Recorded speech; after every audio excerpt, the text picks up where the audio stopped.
ឃើញអ៊ំស្រីនោះអត់បង្ហាញមកធ្វើឲ្យគាត់យកលុយមកឲ្យខ្ញុំ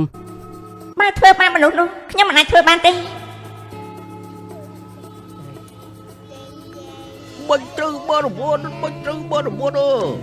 បាញ់មកបាញ់ត្រូវបរិវត្តបាញ់ត្រូវបរិវត្តបាញ់ណែប្រយ័ត្នត្រូវភ្នែកគេឥឡូវប្រយ័ត្នផងបាញ់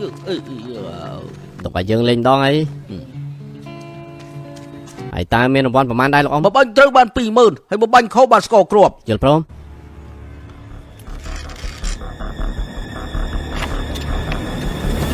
អាយ៉ាឲ្យ20000មកអា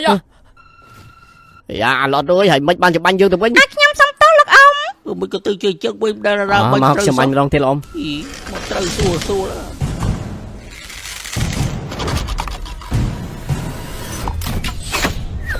អាយយអេឯងឆាប់ទៅបាញ់កន្លែងផ្សេងទៅឈប់មកបាញ់យើងបែបនេះទៀតអីចង្រៃមែនខ្ញុំមិនបានធ្វើទេទៅរកកន្លែងផ្សេងទៅអេទៅលេងនេះជាអ្វីដែលប៉ាខ្ញុំត្រូវឆ្លងកាត់មែនទេការស្រាត្រូវរបួសស្រា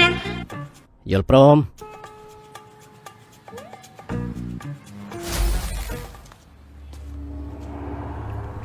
ដល់ពេលរកលុយហើយ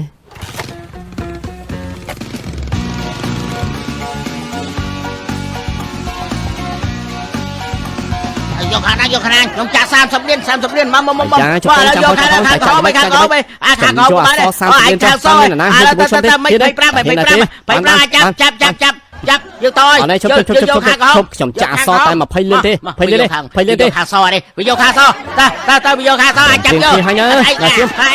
ទៅចាប់ជួយចាក់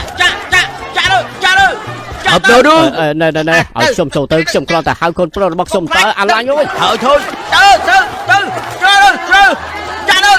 ជ្រាវយើងជ្រាវមកអត់ជិះចាញ់ទៅ